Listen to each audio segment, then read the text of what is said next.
Alright, it's Never Too Much Entertainment, man. Can I get your names? Produced by Nino. Xanmanshawty. Uncle Sweet. Word. Where y'all from? I'm from the Southside of Huston, Texas, man. From Indianapolis, Indiana originally. Yes, Raised sir. in Houston. Southside, Houston, you know what I'm saying? Word, man. Word. So, can y'all tell me what it was like growing up in them areas? Go first, bro. Hey, I ain't gonna lie, really, I got both. I got best of both worlds. I ain't gonna lie to you. Coming out of Indiana, you know what I'm saying, I kind of got to see that side. But going into Houston, really, you know what I'm saying, you get to see a little bit of everything. Very diverse, you know what I'm saying, cultural. So you get, you know what I'm saying, pretty much all that you need, you know what I'm saying, right in one piece, one box. So. Word. But Southside, like I say, like you still get like city, like in the South, but not as much. It like shit just like start getting like a lot like rougher and like torn down, and that shit like hella violent like around like the just basically in the hood areas and shit like that. Like just recently, I lost my cousin. Word. So, like, growing up in those areas, can you kind of like detail some of the experiences you went through, some of the things you saw? Shit, growing up, I say like I mean it's still kind of like country and wooded and shit like that around there, but shit just I grew up with around my grandpa and my grandma and stuff like that, and just everybody usually just riding around on like slabs, and people got their little swangers and stuff like that, of course, but it was really just I say probably just really hard. It was really hard. Word. Yeah, once you put your feet in that water and get off the porch. So then, as a kid, like, what type of person would your peers, teachers describe you as? I mean, I wasn't no dummy. I just my parents and like just people, they knew I wasn't really into school and shit like that. Like, and in high school for a period, I stopped going, and then I got in trouble, and they had like basically like sent like a truancy letter to my mom and shit like that. So I basically just ended up just going back. But no, I was a pretty good kid in school. I wasn't trying to cause no trouble or shit like that. Word. Now, some of your hobbies and activities you're kind of into. Of course, I had with my cousin Jay. We was actually on the basketball squad. He lasted a little bit longer than me. I had stopped playing like my junior year. I didn't play, and that was really all I was really into. I was already like rocking with the music and stuff like that, and I was already trying to get the ball rolling with that. At what age did you start? I started doing music like around like, I want to say probably when I was like 14. I started freshman year, but I hadn't dropped nothing yet. When you started gaining the confidence to drop music, do you remember the first track you put out? Let me think. I think one of the first tracks I had put out was on a neighbor beat, and I had named him. The beat was the song was called My Name. It was Xanmanshawty. Right. Yeah. Now, since then, can you detail the evolution you went through? Of course. I mean, I always liked hopping on plug beats and stuff like that. Like that was like where I started from. My like, I say what really made me want to hop on a beat was I heard like a lot of Diego Money and Cardi and the beats that they hopped on, and I feel like that shit right there was that was some hard ass, tough ass shit. Right. So I was like, I wanted to go that route. Right. And then like, as I got the ball rolling with plug and people started fucking with me on plug, like, and I started like getting that shit stamped. I wouldn't say I like diverted away from like plug and shit like that, but I would say like I started like messing around with glow beats and stuff like that. Right. Then I got tapped in with Dolan through Almighty Red. You know Almighty Red, yeah, that nigga, he's some heat, bro. He tapped me in with Dolan. And then DP, he started fucking with me, and I started fucking with DP more through Red too. Right. Yeah, so I started fucking with the glow beats and shit like that. But I'm still trying to like, keep it plugged too. Now, can you describe to me how should people listen to your music for the newcomers?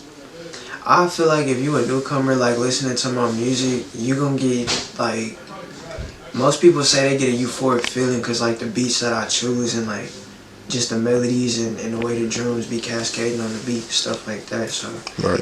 yeah, if you're looking for some like euphoric, like chill shit, like most people, that's when they start fucking with my shit. Right. Yeah. When I discovered your music, it was more on some hype, jumping around. Oh yeah, nah, for real. I definitely, I do got some turn ass songs though. I do got some songs that get real T. Alright. Yeah. Now, you mentioned on your story at one time you had a feature of 10K Duncan. Oh yeah, I was in high school one day, and me and him, he had started fucking with me in my songs and my music, and we was fucking with each other. He had sent me an open, but when I had ended up recording on it, I didn't end up bouncing it out off my homie computer, and the file ended up getting deleted. Wow. Yeah, but he gave me his email, so we definitely gonna get some shit in. Word. Yeah. Okay, now, what were some like notable names you came across since you started this music journey? Producers, artists. Shit, producers. I had worked with Icy Twad. I had worked with Da Vinci. I've gotten some work in with Cash, especially on the Cash tapes.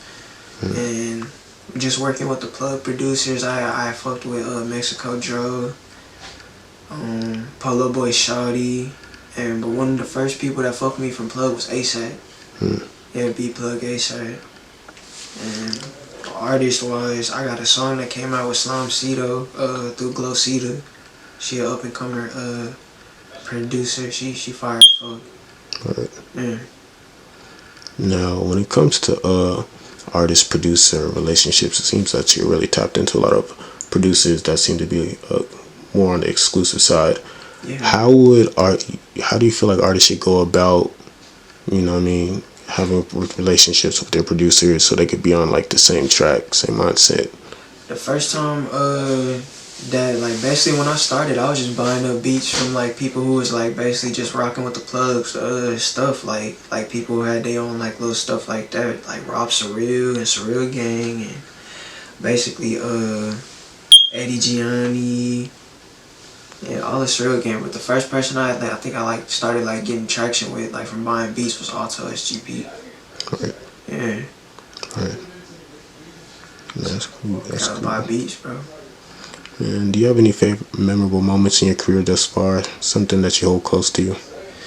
Probably my show when I rocked out the show with Duo with Area 52. And then at Flophouse when they was like just singing my shit, like that was like some real good energy, bro. Atlanta always got good energy out here, bro. Right. Yeah.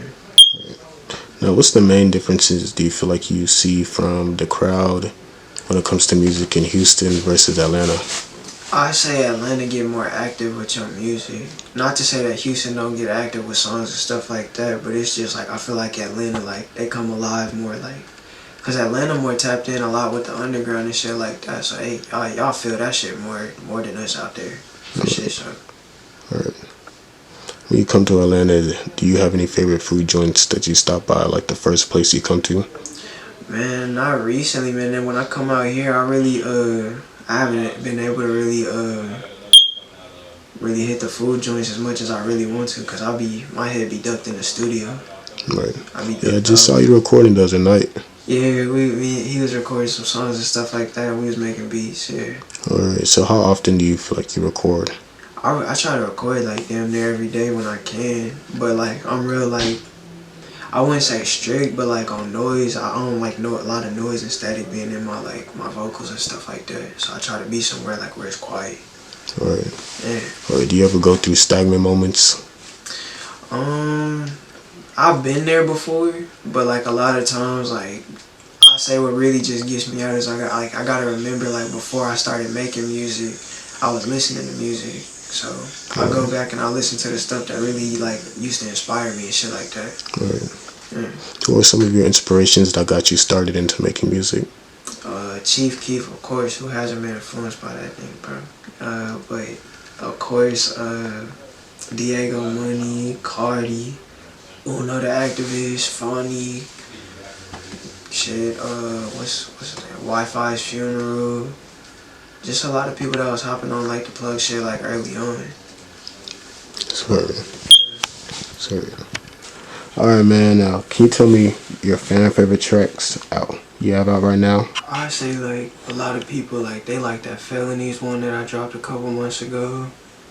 They was fucking with Bodega, that joint I dropped with Alto. And then that one joint I had put on my tape, DTSR, and then I Do It. My favorites, and also like that's like one of my top songs. Not Average. That'll always gonna be hard. I fucks with that joint. Now, being an independent artist, man, what is your intake on labels? I say like labels cool, but I feel like as an independent artist, like I feel like sometimes it's better, cause you get to keep all your earnings and stuff like that, but you gotta set your BMI and shit up like up that. Like if you don't do that shit, like you losing out on hella like racks. Right, Yeah. right. Now then, when it comes to being an independent artist, say a label approaches you, what would have to be some of the things within that contract that would make you be like, okay, I'll consider it? Mostly, I'm looking for distribution. I'm just looking for distribution and stuff like that. But I would want a deal that would be worth my music, for shit show. I would want a deal that would actually be worth my music, worth my time. Right. No, that's true. That's true. When it comes to networking, when you started off, how easy was it versus now? I mean, it was easy as hell. I mean, you gotta know what you're doing, and you can't just be like some people are just like, they'll spam their link. Like, they're like, you don't even follow them or nothing like that. They'll just spam you their link. Like, that's not a way to network. I feel like you gotta travel. That's one thing. You gotta travel, meet people where they are. If they can't come to your city, you know what I'm saying? Travel and shit like that. And shit, really just, if there's a mutuality there, it's gonna come together for shit show, bro. Of course, you meet somebody through mutuals all the time. Right. Yeah. That's true. That's true. What are some goals that you have for yourself, say, from the next year to the next 3 years? I say I want to get some more videos underneath my belt. I'm gonna try to travel more to different cities and shit like that. Start networking some more again, cause I took a little break from traveling and shit like that. But I think I want to perform at Rolling Loud. I'm gonna try to get on some Rolling Loud shit, bro. Yeah. Right. Now let's take a dive.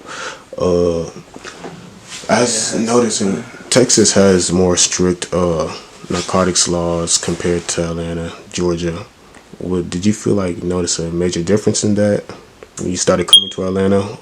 Yeah, the laws are a lot different. Like Texas is like definitely like on some wild west shit. Like they won't legalize weed, but we can have rocket launchers and fucking 14 years old. AR-15s and large ass hunting rifles. I mean, straight in the back of your truck, in the bed of your truck, dead ass. Alright. So when it comes to getting caught with I guess they would be called class 1 drugs. We're on it. Schedule 1 drugs. I was saying, are those punishments much harsher?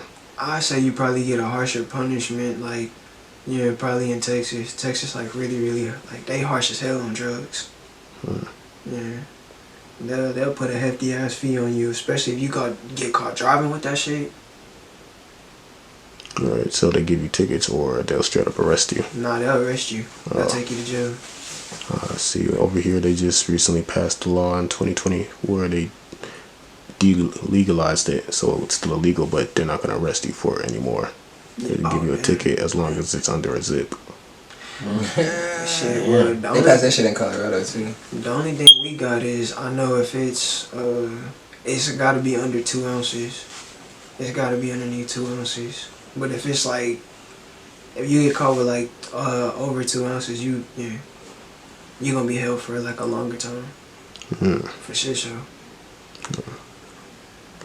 Now, what do you feel like would be some reforms you feel like needs to be seen in the southern states when it comes to policing? I say really like I feel like weed need to be like legalized. I just feel like they don't know how to like really go about it because they can't regulate like the prices and shit like that. And I feel like some people still gonna be selling weed on the side, so of course like they just a lot of people up in arms. We got like a lot of old folk in, and I feel like we should really get some new people in, some new blood.